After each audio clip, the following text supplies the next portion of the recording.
ത്രിയേക ദൈവത്തിന്റെ വലിയ തിരുനാമത്തിന് മഹത്വം ഉണ്ടായിരിക്കട്ടെ. കർത്താവിനാൽ ഏറ്റവും അനുഗ്രഹിക്കപ്പെട്ടവരെ, പരിശുദ്ധമായ വലിയ നോമ്പിന്റെ ശ്രേഷ്ഠമായ ദിവസങ്ങളിലൂടെ നാം കടന്നു പോവുകയാണല്ലോ. ഈ നോമ്പ് ഒരു തീർത്ഥാടനമാണ്. കാനാവിൽ തുടങ്ങി കാൽവറിയിൽ അവസാനിക്കുന്ന ദീർഘമായ ഒരു തീർത്ഥാടനം. ഈ നോമ്പിൽ നാം എങ്ങനെയായിരിക്കണം? ഈ നോമ്പിൽ ജീവിതത്തിലേക്ക് നാം ഒന്ന് തിരിഞ്ഞു നോക്കണം. ഈ നോമ്പിൽ ഒന്ന് തിരിഞ്ഞു നടക്കുവാൻ നമുക്ക് സാധ്യമാകണം. ഈ നോമ്പിൽ നമുക്ക് ചില തിരിച്ചറിവുകൾ ഉണ്ടാകണം. ഈ നോമ്പിൽ നമ്മുടെ ജീവിതത്തിൽ ചില തീരുമാനങ്ങൾ എടുക്കുവാനുള്ള കാലമാണ്. ഈ നോമ്പ് ആത്മവിശുദ്ധീകരണത്തിനുള്ള കാലമാണ്. ഈ നോമ്പ് ലോകബഹളങ്ങൾക്കിടയിൽ ദൈവശബ്ദത്തിനായി കാതുകൊടുക്കുന്ന സമയമായി മാറണം.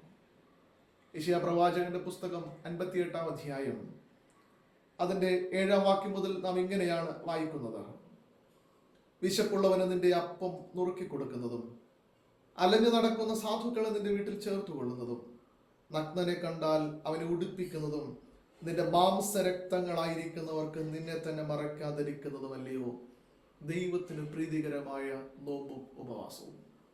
കേവലം ഭക്ഷണം വെടിയുന്നത് മാത്രമല്ല നോമ്പ്.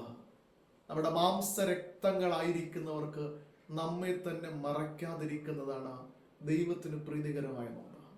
ആരാണ് നമ്മുടെ മാംസരക്തങ്ങളായിരിക്കുന്നത്? നമ്മുടെ സഹോദരങ്ങളാണ്. അതുകൊണ്ട് കേവലം ഭക്ഷണം വെടിയുന്നതിനോടൊപ്പം അവരനെ ചേർത്തു പിടിക്കാനുള്ള മനസ്സൂടെ ഉണ്ടാകുമ്പോഴാണ് നോമ്പ് പൂർണ്ണമാകുന്നത്. വൈകുന്നേരം വരെ ഭക്ഷണം വെടിഞ്ഞ് ഉപവസിക്കുന്നതോ തല ഞാങ്ങണ പോലെ കുനിക്കുന്നതോ ഒന്നുമല്ല യഥാർത്ഥ നോമ്പ്.